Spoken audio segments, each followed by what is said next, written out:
തദ്ദേശ സ്ഥാപനങ്ങളുടെ പദ്ധതി വിഹിതം കുറച്ചതായും സ്ത്രീ സുരക്ഷാ പദ്ധതി അട്ടിമറിക്കുന്നുവെന്നും ആരോപിച്ച് സംസ്ഥാന സർക്കാരിനെതിരെ CPM വളാഞ്ചേരി നഗരസഭയിലേക്ക് പ്രതിഷേധ മാർച്ച് നടത്തി.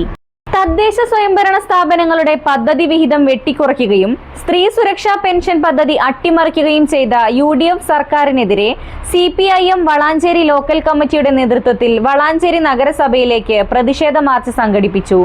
CPIM Valanchery local secretary KV Baburaj അധ്യക്ഷത വഹിച്ച ചടങ്ങ് CPIM സംസ്ഥാന കമ്മിറ്റി അംഗം VP സാനു ഉദ്ഘാടനം ചെയ്തു.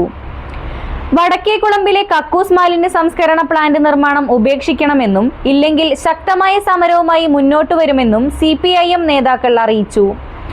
N വേണുഗോപാൽ, അബ്ദുൽ ഗഫൂർ, ഫൈസൽ തങ്ങൾ, നഗരസഭ LDF കൗൺസിലർമാർ, ലോക്കൽ കമ്മിറ്റി അംഗങ്ങൾ തുടങ്ങിയവർ സംസാരിച്ചു. TP രഘുനാഥ് സ്വാഗതവും യാസർ അറഫാത്ത് നന്ദിയും രേഖപ്പെടുത്തി. അവയൊക്കെ വെട്ടിവിഴുങ്ങി PM ശ്രീ ഇപ്പൊ നിങ്ങൾക്ക് നല്ല ശ്രീയായി.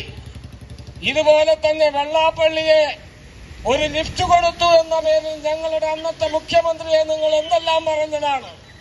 ഇപ്പൊ നിങ്ങളുടെ മുഖ്യമന്ത്രിയും പരിവാരങ്ങളും വെള്ളാപ്പള്ളിയെ സന്ദർശിക്കുകയാണ്.